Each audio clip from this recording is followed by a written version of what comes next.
The opinions expressed in the following program are not necessarily those of Eastlink Community TV, its sponsors, or partners.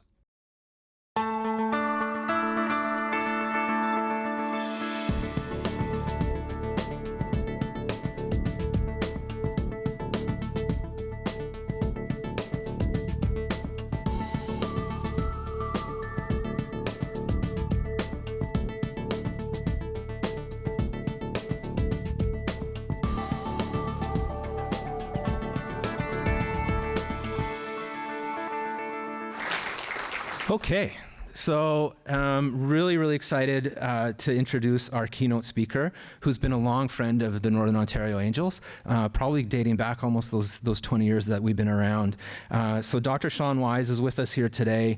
He'll be around, chat with him as the day unfolds. And without further ado, here's a bit of his bio for a background if you haven't had a chance to check him out online. But he's a celebrated business speaker and one of North America's leading mentors with an unmistakable passion for business. Dr. Wise specializes in helping emerging and high growth potential organizations jump on the trajectory and turn a profit. He's a professor of entrepreneurship at my alma mater, Toronto Metropolitan University, an award-winning author, and was featured consulting on Canada's popular Dragon's Den. He helps business dreams come to realities and has been praised for his energetic and thought-provoking presentations, as well as his ability to explain complex topics to his audience. Please join me in welcoming Dr. Sean Wise.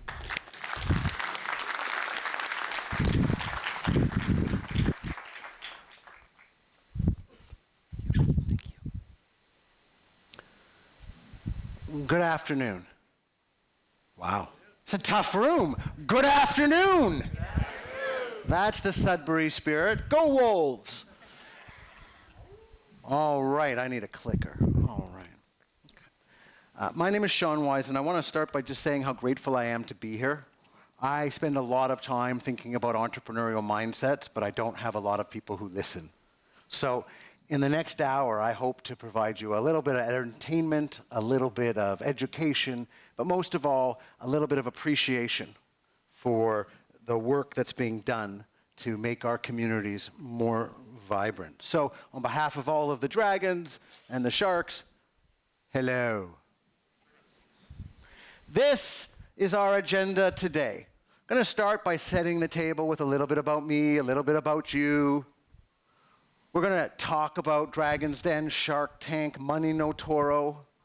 We're going to talk a little bit about mindsets, what they are, what you can do, what we know about them.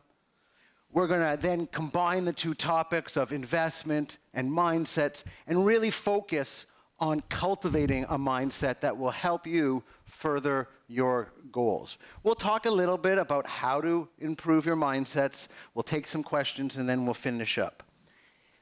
But I'm a Socratic teacher. I talk to people. So with your permission, I'm hoping we can all engage together and we can learn something along the way.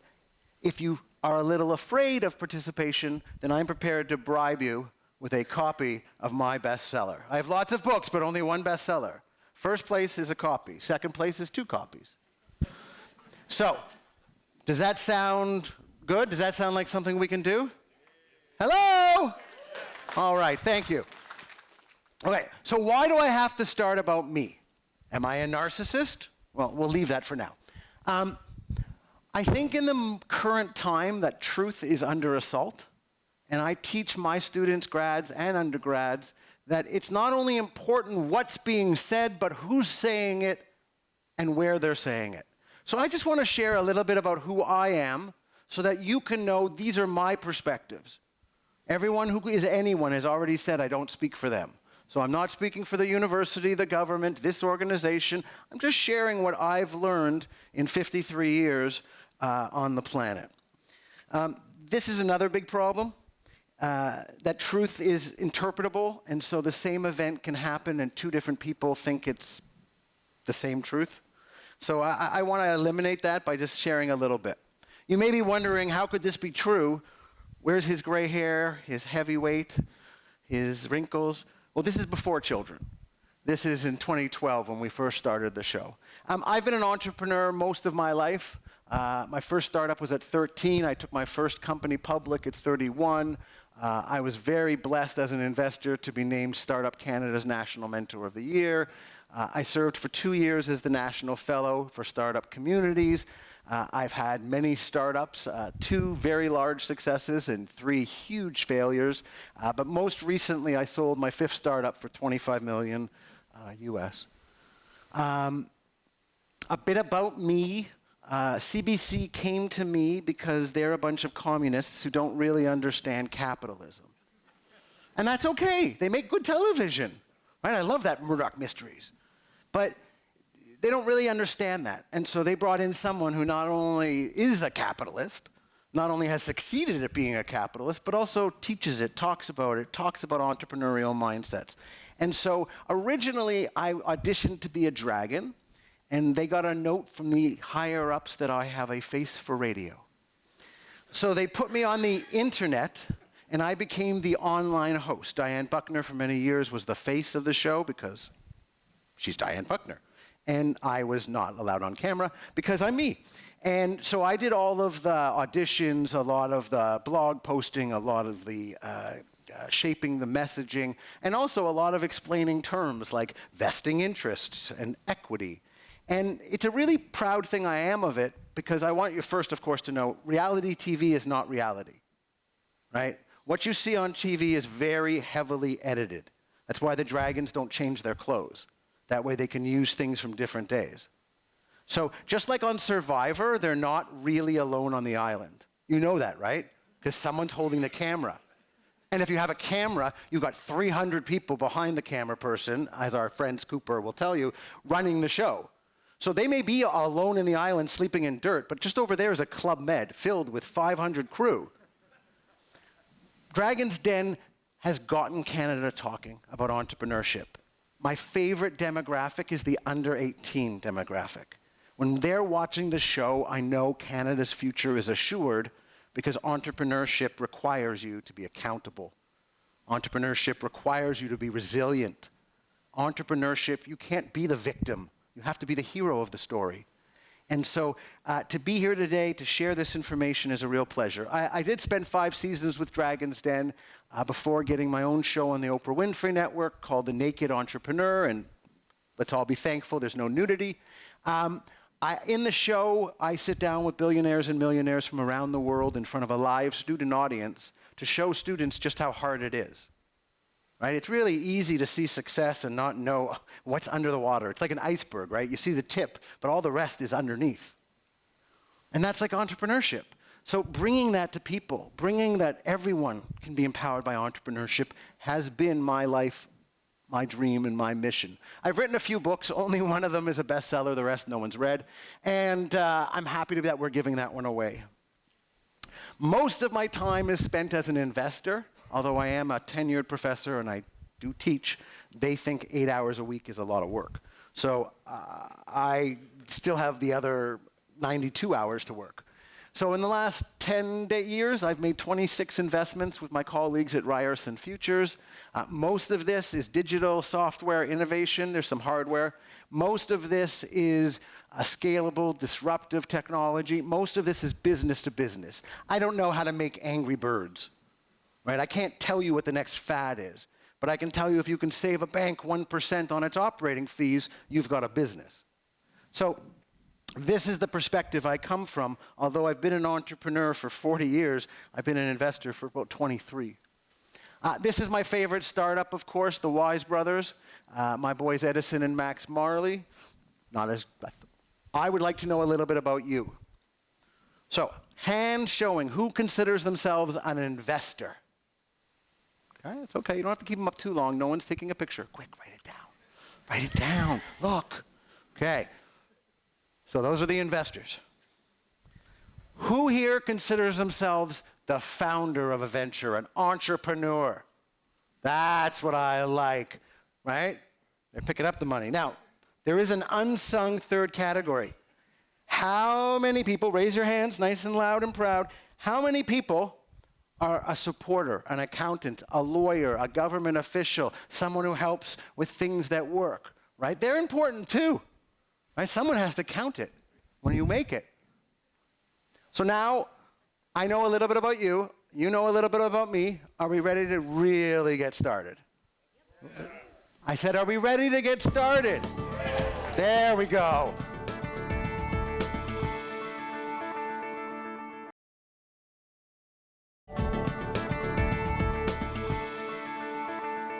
A mindset is the operating system of you.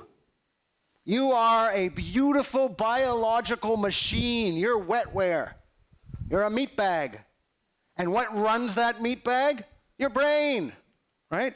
But your brain is the hardware. You all say, oh, I got mindsets. Like, I know how to play the piano, and I know how to hit a baseball, and I never give up. Well, skills are like apps, TikTok, if you will. But in between is your operating system, and it's everything you believe, everything you perceive. It touches everything.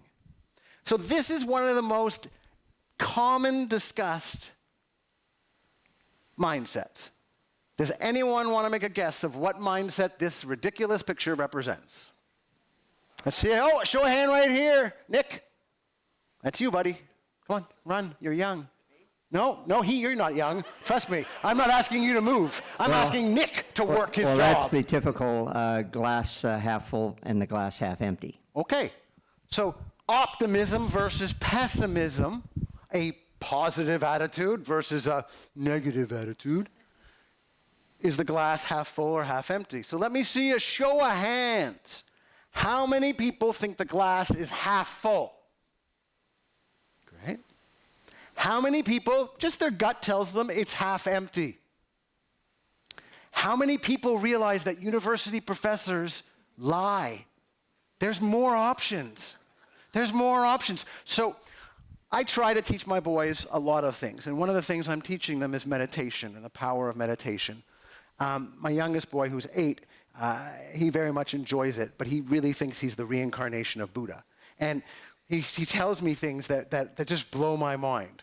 So I always thought the glass is half full because I'm a positive person, as opposed to half empty, because life is always going to give you choices like that. But my son said, but Dad, it's both. And being a professor, I shut my mouth and went, Didn't make sense to me, but the more I thought about it, he's right. The glass is both half full and at this exact same time, half empty. But it's the choice of whether you appreciate the empty or the full that guides your own internal mindset. If you see it as half full, you're someone who wants the positive outcome, who roots for the good people, the protagonists in the story.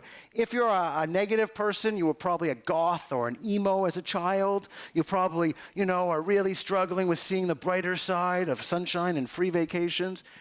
But the truth is, it's a mindset. And many of us have had to teach our children that mindset. Because everything in life is both good and bad at the same time, as my Zen-like child said so. So why does mindset matter? Why do people say mindset is everything? If mindset is the operating system of you, then it really matters. Because it leads to your attitudes. And your attitudes lead to your behavior. And your mindset, your attitude, your behavior leads you to take action, to make choices, to go with door A or door B, to take the risk or not to take the risk, to see the glass full or empty. But all of these are all paths on the road to success. I have very few original thoughts. And when I do, I try to create them in a very systematic way. This is my theory of glasses. I wear very expensive glasses because I have terrible eyes. So the difference between a $2,000 pair of glasses and a $200 pair of glasses is the difference between blurry and clear. But it affects everything, whether I can see you, whether I can read my notes, whether I can drive, and my vision is always there. So for that, you should spend a lot of money. Invest the greatest in the things that impact your life the most. So like glasses, like health. If you don't have health, you have nothing. But it's also like mindset. If you haven't thought about your own mindset, let alone decided to upgrade it, then you're missing out on a key tool like having blurry glasses, right? Now, why as an investor do I care about your mindset? Well, I think it's pretty self-evident, right? The first thing we look at is the team. Is it strong? Is it passionate? Does it have the right mindset? Does it have the things that I know firsthand you need to succeed? And so if the number one thing out of 7 is the team, well, what's the number one thing of the people on the team? Their mindset and how they function together. So investors, they seek the right mindset for success. So we now know that we've done the research that certain mindsets are statistically more likely to align with success. I should make a note that success has very many different meanings. Some people, a good life is success. Some people, not worrying is success. I'm talking about the sharks, the dragons, and the investors' definition of success. Money. You started with X, you finished with Y. Y is bigger than X. There is much to entrepreneurship, but my focus is really on the disruptive, the big ones, not the small, medium-sized businesses. But everybody has to pay somebody, including yourself. And so when I'm talking about success, I'm not so much talking about are you a good dad as I am, are you making the most of your opportunity in front of you? So what do we know about mindsets? In the last 10 years, there has been 19,100 papers written on mindsets since 2014. So this is Google Scholar. If you're not an academic, you're not going to probably have used it. Google Scholar sucks up all scientifically published journals, historically and right now. So they upload 10,000 papers a month. And what those are all papers that were scientifically proven to be true, not true, but have been reviewed. So it's not that someone made up the information, you know it works. And they have a whole system for credibility. So we can search, when did someone start using a word? We can search, what do we know at a certain point? So in the last 10 years, there's been almost 20,000 research projects that got to publishing on the topic of mindset, in particular, the topic of the entrepreneurial mindset. I got limited time. How am I going to tell you 19,100 results? Well, first, I thought I should pick out the big ones, the ones that are most impactful, right? Mindsets shape your lives. Mindsets can create blind spots. Mindsets are curated and created by new experiences. Mindsets can be improved. What am I supposed to focus on? So my son said, just pick the one big thing. So this is the big deal alert. This is what I'm going to tell you is the only thing that if you only come out with one thing, you should come out with this. Minds and mindsets are like everything else. The mind is a muscle. The more exercise you give it, the more it grows. Our brains may stop formally developing at 25, but neurons keep going until our 80s and 90s. So if my mother wants to stay mentally well, she learns a language, she plays crosswords, she gives her mind that exercise. My mother-in-law is learning Italian because learning a language exercises the brain. But more importantly, it's this idea. You're not born smart. You're born with a range. And if you work hard, you get to the top of your range. But if you don't work hard, you go to the bottom of the range. But it's not static. You're not born one way. You can keep growing. You can look at life as an opportunity. You can adopt a growth mindset. You see, a fixed mindset is, I'm not smart enough to do that. A fixed mindset is, no one in my family went to university, so I shouldn't go to university. But a growth mindset says that every failure is an opportunity to learn. A growth mindset says the more you exercise, the stronger you become. And so we know that mindsets can really have an impact, especially on children. Children with a growth mindset look at the world as free, as opportunities to learn, to grow. They look at mistakes as not optimal, but mistakes teach lessons, and you get closer and closer to success by watching those lessons. All right, now that we know a little bit about mindsets, we should spend a little bit of time talking about Dragon's Den. How many people have watched Dragon's Den? How many people watch Shark Tank? How many people have watched Japan's Money no Toro? Russia's Capital? No? Just me? Just me? This show started as a very different beast. The show Money no Toro was created by Sony. It featured entrepreneurs on the verge of bankruptcy begging investors for lifelines and humiliating themselves in order to save their business. It was very Japanese. The BBC licensed it from Sony. And the BBC created Dragon's Den, which is the one up in the left corner. And it was the first Dragon's Den, and it was the first version of the show where you had real entrepreneurs pitching reasonable or sometimes reasonable investments to a panel of self-made entrepreneurs. Very important. Nobody on that panel came into money. It was all entrepreneurial success. And then we brought it over to Canada. And from there it took off. Most of our dragons became sharks and they left in the US. The US, very interesting, they actually pay their sharks.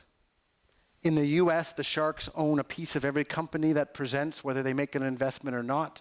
When they sign the thing that says you can edit me to look stupid, they also sign that I'm giving you 1% of my company. We weren't allowed to do that. Trust me, I'd be a lot richer if we did. Okay? CBC, bunch of communists, wouldn't allow it. So the dragons had to use their own money, no salary, but they got free food. Only in Canada. It's like, here's a toaster. In the US, they're getting like $1 million an episode. They're owning hundreds of companies without trying. So it's a very different beast. But what happened is it's gone all over the world. It's very hard to read it. So the red ones are Dragon's Dens. The blue ones are Shark Tanks. The yellow one over there hiding is Tiger of Money. And the orange one is in jurisdictions where dragons have bad connotations, and it's called Lion's Den. I don't know why Lion's Lair wasn't better, but that's what it is. So it's all over the world. I will tell you, having spent hours watching it in every language available, that it is a fascinating examination of investor culture. In Israel, everyone screams at everyone. They throw things. In America, they'll steal a deal as much as they will shake hands on one. In Canada, we can't get them to fight with each other. We can't get them to stop saying, I'm sorry. That had to be edited out for the first 2 seasons because they kept doing it. I'm sorry, you did great. Oh, it's okay. And then they had to cut all that out because that's not good TV. Right? Remember I told you it's not real. But it is around the world. And in those places, it all has some similarities. So from an investor's perspective, what do you think your mindsets would be that attract it? So the 5 that I want to share with you are resilience, vision, obsession, adaptability, and coachability. So resilience. Resilience relates to how you overcome obstacles. Every entrepreneurial journey is filled with potholes, landmines, detours, but it's resilience that keeps you going. It's 9 out of 10 people who tell you your idea is stupid before the 10th one buys your product. So you need this resilience, this ability to keep going. You must be able to keep going. This is what an average day in the life is. You wake up, I'm going to conquer the world. I'm on the subway. I have no idea what I'm doing. I suck. What is this about? Then at lunch, my idea is so beautiful, everyone will love it.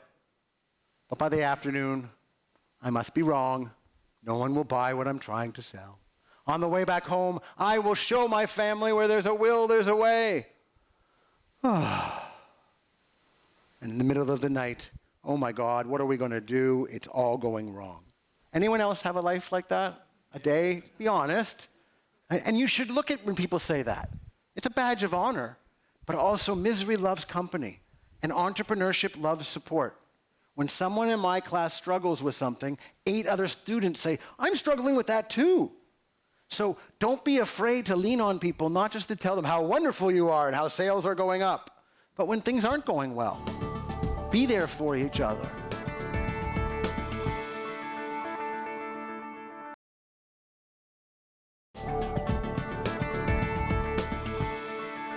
Be resilient. In entrepreneurship research, this actually has a term. It's called the adversity quotient. It's a measure of how many times you can get knocked down and still get back up, right? How many times before you give up? There's an entire line of research around it. I highly recommend it because you can become more resilient if you accept a growth mindset, if you accept that you aren't what you have to be. You can be better tomorrow than today. That's what entrepreneurs are all about. Tomorrow needs to be greater than today. We need to be able to do what we're doing more efficiently, more valuably, less expensively, more accessibly. Someone who seeks learning, someone who accepts that failure has a role to be played in innovation. The next of the mindsets is vision. This is Barb Stegman, by far my favorite pitcher from 20 years. Barb and I met in the green room before she went on, and we had a very powerful, tear-inducing conversation that shaped her pitch. She ended up getting the deal she wanted from Brett Wilson. Anyone remember Brett Wilson? The nicest of the dragons, right? The person with the most integrity. So Brett made an investment in her, and Brett brought all of his network and resources to go. When Brett was asked to do an event, well, you got to have this company with you. Her company, the 7 Virtues, makes perfume with ingredients from conflict regions. So she buys poppies at a higher price than the drug lords in Afghanistan. She then uses that to make a conscientious consumer product that does good while smelling good. Her story is quite remarkable, but I'm very proud because we came up with this slogan, which she used in the pitch, and ended up being the one that they've gone with. Just so you know, Sephora now distributes her 10 or 12 different conflict ingredient perfumes. She's just opened her first store on Main Street on the East Coast. All of this from obese, dirt poor girl from a small town. There's an entire interview I do with Barb Stegman. I would highly recommend it if you're ever looking for inspiration. Couldn't say there's a bigger success. And now she's taking ingredients from Haiti, from Gaza. She's taking ingredients from Afghanistan, from Ukraine, and using the financial power of consumers to just make tomorrow a little better than today. And that's at the heart of the mindset of vision. What can I change in the world, not just what can I sell? We used to say that you have to be passionate about your product. But passion has its own room, and it's the bedroom, not the boardroom. Wow, this is so tough by now. Okay, forget it. Okay, obsession is now what investors want. They want to know you're staying up at night reading the latest articles about your industry. They want to know that you love your customers so much that you would serve them even without getting paid, because often that's what you have to do. So we now say obsession. We want people who are obsessed, people who would try to fix these problems because they're problems they have. Right? We want people who are obsessed about their customer. We know that customer obsession is crucial for success. We also know that being your own customer is crucial for success. When you are your own customer, when you are solving a problem that you or your family or your business has, you have insight into it. You're the one struggling. You have credibility when you talk to other people. I'm a father of young kids. I always have trouble finding babysitters. I don't know how we don't have a babysitter app that GPS locates all the babysitters who are 5 stars and up. I mean, we do it for Uber. Can't we just do it for babysitters? Maybe I need more insight. But if I'm going to be that person, then I have to know other parents who need the app. I have to have access to them. When you're your own customer, you know where they hang out. You know what they're thinking. And they'll talk to you because you're suffering the same way. And finally, you have to have passion. And if it's your own problem, you'll have passion for it. But obsession can go wrong, and it often does on the Dragon's Den. This is one of my favorite for being awful businesses. So I want to be very clear. People ask me all the time, you are in charge of picking who goes on the show. Why would you let some stupid ideas on? And I always said the same thing. Stupid according to whom? Is it stupid to take an action? Is it stupid to get off your couch? Is it stupid to try to solve a problem that you and other people have? I don't think that's stupid. Maybe it didn't work out. But you know what's stupid? Sitting at home and laughing at people without ever trying it yourself. So obsession can go wrong, and it can keep going wrong year after year. Season 3, still going wrong. He was trying to prove that the Dragons were wrong in saying he wouldn't have a business in 3 years. So he came back and he had a business in 3 years. Wasn't making a profit, but he had a business. This happens a lot. And I would be lying to you if it's all so nice as I've put it. There's also the TV factor, which I have nothing to do with. So they put on people that people find entertaining. Here are some of them. This is the product that you can lick your own cat. It's hygienic, I promise, but now you can lick your own cat. This is the Vesta Pack. Revolutions, innovation in backpacks. It's a backpack you wear on the front. That's it. That's all. There was no other secret. This is a giant cone you can have your children wear on the way to school so they're not run over.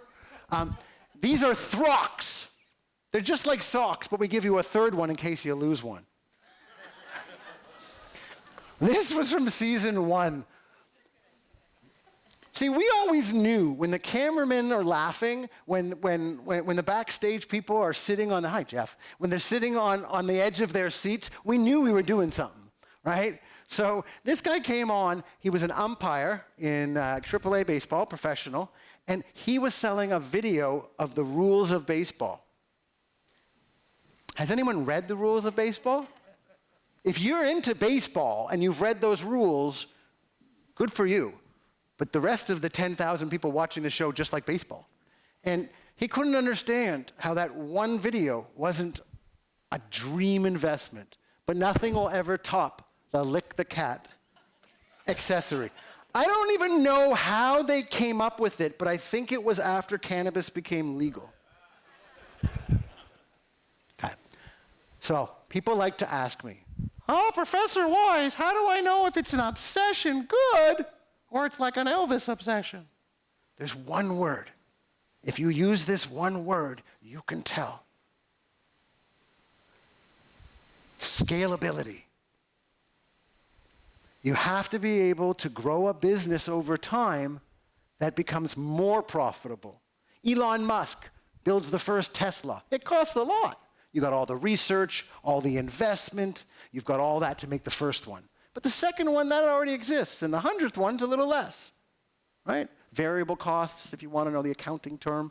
But the ability to scale means that you're able to go from selling 1 unit on day 1 to 10 units on day 30 to 10,000 units on day 60 to 100,000 units on day 90.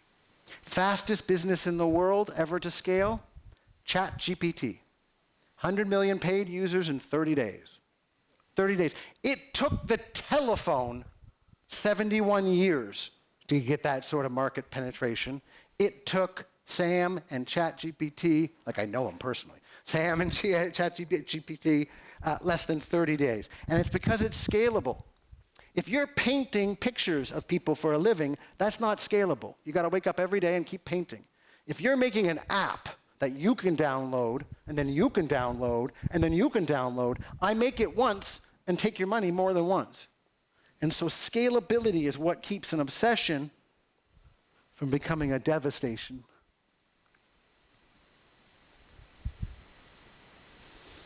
Right? So scalability is not just growing, but it's growing without additional investments. Google wasn't making any money. They were developing the technology. Then they started making money. Then they've scaled up.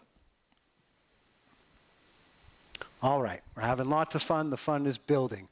Adaptability is the next of the key mindsets I want to share with you. We used to think that business was a static process, and we would write a business plan. When I was young, we used to write business plans, these 50-page documents. Anyone ever written a business plan when they were younger? Okay? And then we would hold them up like they were the lion from the Lion King. Oh, right? And it was so full of shit. It was full of shit. Those were your assumptions, your best guesses. Those financial statements, oh, just add a few more zeros, it'll be fine. That's not how it works. But we thought it was. But that's done. We don't build businesses like that anymore. Now we use the lean startup methodology. We build little prototypes and test them. We sell one car before building a factory to make 1 million. We do it in stages. And one of the things that we've learned is that those stages require being adaptable. In entrepreneurship, we call that pivoting. So a business model, which is not the same as a business plan, a business model is how a company makes money. If you're pizza, then the business model is take cheap ingredients, take a standardized recipe book, standardized brand, out of work Laurentian students, and mix them all. Nobody? Okay. Mix them all together, and you will end up with your business model. Right? Sell pizza for more than you pay for it in costs and goods and rent. It's actually 9 different boxes. You can break down business models into 9 different boxes. One's about customer, one's about problem, one's about metrics, one's about revenue. And we now have mapped how to do that. So we know what experiments you can run at different times. But sometimes your experiment is wrong. You thought your customer was women 55 and older, but it turns out it's women 35 to 55. There are experiments that help you to figure that out. And by making a change to your customer, you change your whole business. And so you can pivot any one of these boxes. I make software for doctors. Oh, wait, the government gives them that. I make software for veterinarians. That's a pivot in the customer. I make software, I sell it in a box for one price. I make software, I charge a monthly fee. That's a pivot in the revenue streams. The problem I solve is X. You know, that's a big problem, but Y is 10 times that size. These are pivots that you make over the growth and evolution of your business. Investors know you won't end where you begin. So people who are adamant that they want to sell X to Y aren't good investments. People who want to get me 10 times the money I gave them, that's a good investment. And you do that by staying agile. Remember Darwin? The whole idea of the most agile survive, those who can adapt. It's the same concept here. Here are some pivots that you may not know about. Twitter was once a company called Odeo. Flickr was once a company called Game Never Ending. PayPal was called Confinity. Groupon was The Point. Pinterest was Tote. They weren't just name changes. They're entirely different businesses. I'll give you an example. Game Never Ending was a game that used the photos in your phone to make the non-player characters. But what they really figured out is how to manage photos at a large scale. So they created Flickr. PayPal originally was the concept of cryptocurrency, but nobody wanted to talk about that in 1997. So they looked at Coinfinity, and then they became PayPal. The idea is that you start with a hypothesis, you build a prototype, you test that prototype with real human beings, and you use that information to figure out Teslas shouldn't all be pink. Maybe Elon thought that, but when he did a survey of people who had already bought a Tesla, pink wasn't on the list of colors they wanted. You no longer go ready, aim, fire. You now go ready, fire, aim. You take what you have and you confirm that your customers want it, and then you build it out. This idea of adapting and adopting new business model pivots is crucial to success. You can become more adaptable by understanding that there's a growth mindset, by becoming more mindful, and by being open to the idea that you're looking for success, you're not looking to sell product X to product Y. We come to the end with coachability. Michael Jordan, the greatest basketball player, some say the greatest athlete of all time, said he didn't get better until his coaches were better. That Phil Jackson, one of the greatest coaches of all time, made him the player he was because he was able to learn from that person, right? You want people who are willing to learn, who want to use your information to make their success. You don't want people who won't listen and who only want to follow directions. Investors don't want that. Why do we think investors don't want founders who need to follow directions? Because there are no directions. You're making everything up every day. That's your whole business, is becoming less and less uncertain through experimentation. If you want to be coachable, you need to listen to my mother, which I rarely do, but you need to. You have 2 ears and 1 mouth. Listen twice as often as you speak. Listen to your customers. Let them tell you why you suck and how to suck less. Let them be the people who guide you. Let them coach you. Similarly, when other people give you their advice, don't give a knee-jerk reaction. Oh, you don't get it. Well, I wonder if I could take something from that. Even if the advice is criticism, there's opportunities to learn, but only if you're coachable. Resilience, vision, obsession, adaptability, and coachability are the 5 mindsets that I feel would increase your fundability if you cultivated them.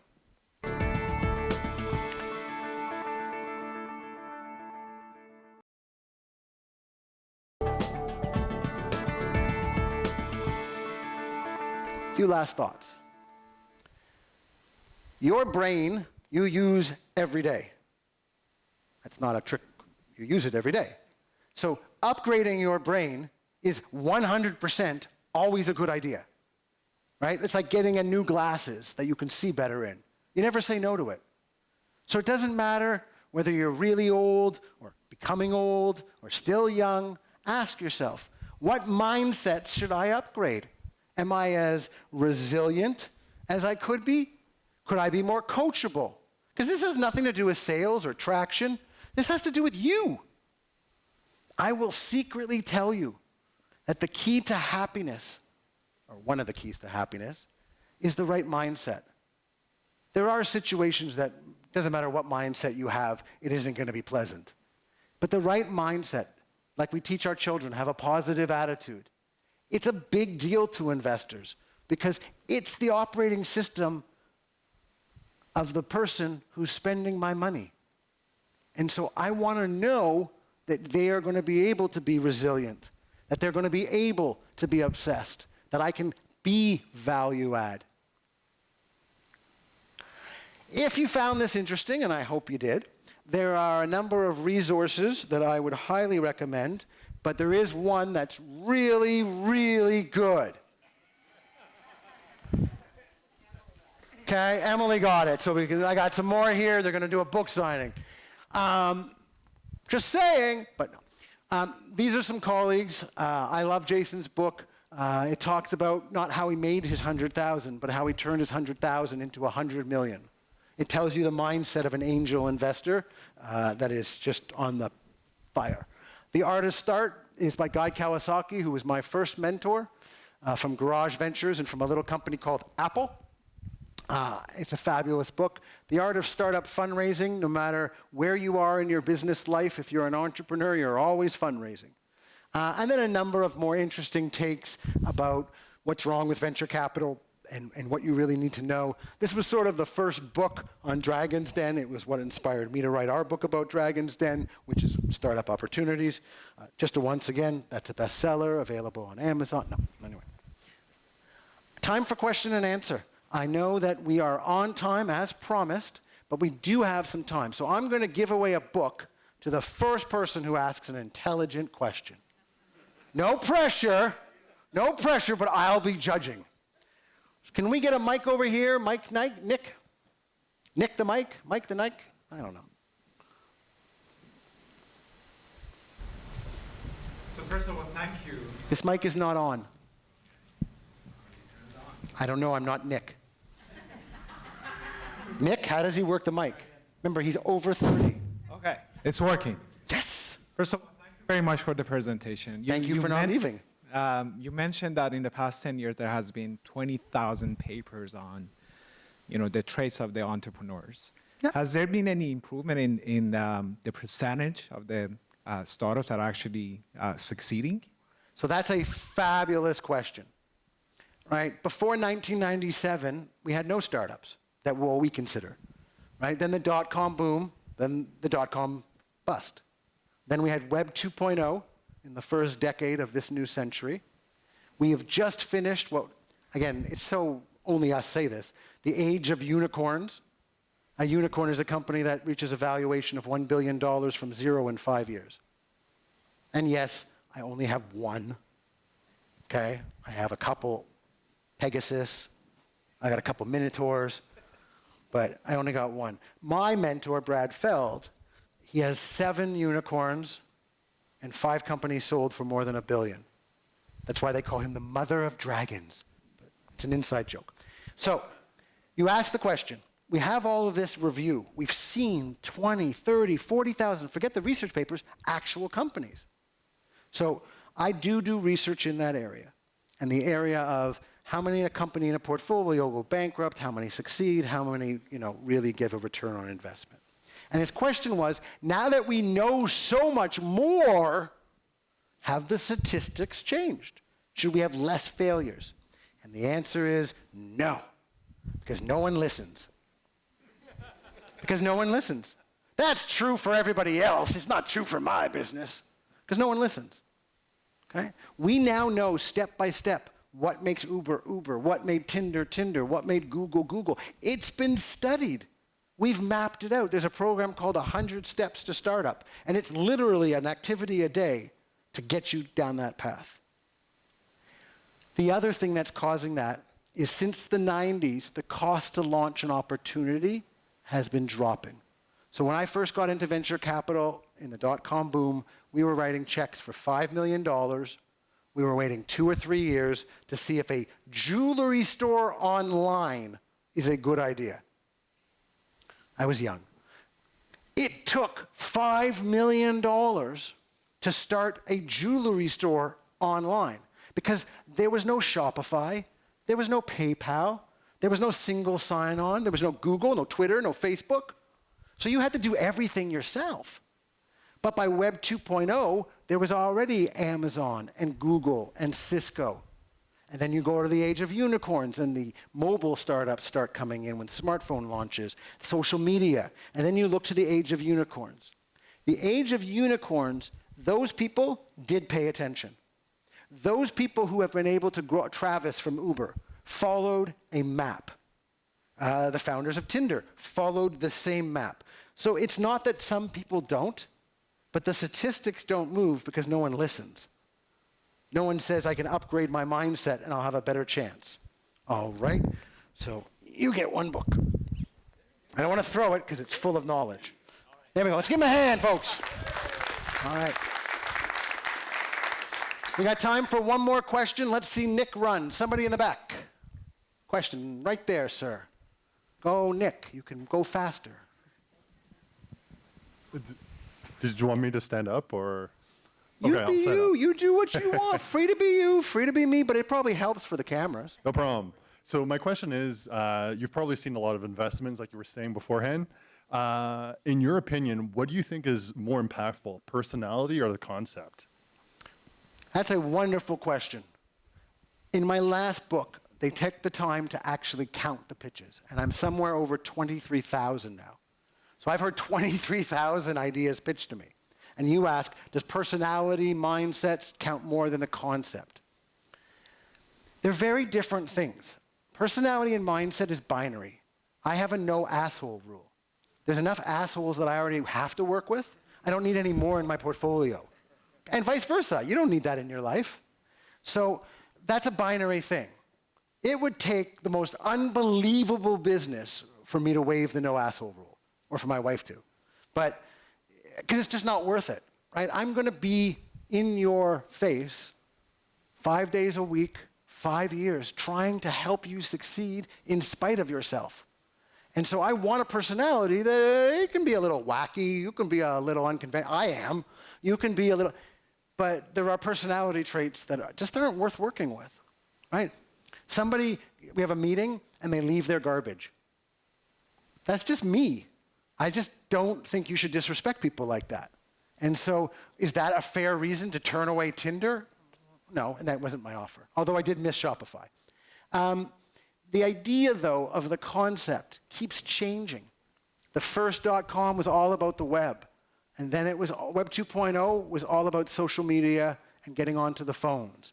The age of unicorns was all about cloud computing, and now we have this amazing opportunity, the fourth wave, caused by artificial intelligence. That same jewelry store, I'm about to publish this, that same jewelry store that I started in 1998 for $5 million, I can do on Shopify in 5 minutes for $50. It would have the same features 25 years later, but cost $50. I'm talking the same security, same scale, okay?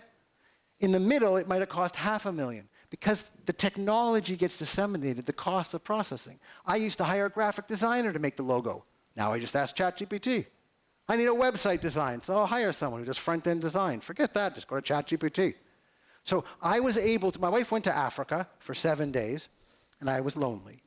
So I used my time to create a new business, and I created profbot.ai. It answers the stupid questions my students ask, and it's always nice, and it's available 24/7 by text. Is the mandatory book really mandatory? Well, let's look at the definition of mandatory.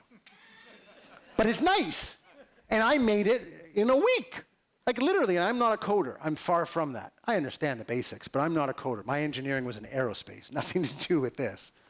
So I think both are important because personality is a 0-1 kind of thing. And I think concept is more evolvable if you're more adaptable. So I would never invest in an asshole, but I would invest in a concept that's not fully developed. I don't know if that answers your question, but it's certainly worth a book. All right. We've asked the questions. The questions are now done. And so am I. Thank you very much. Have a great rest of your day. Thank you.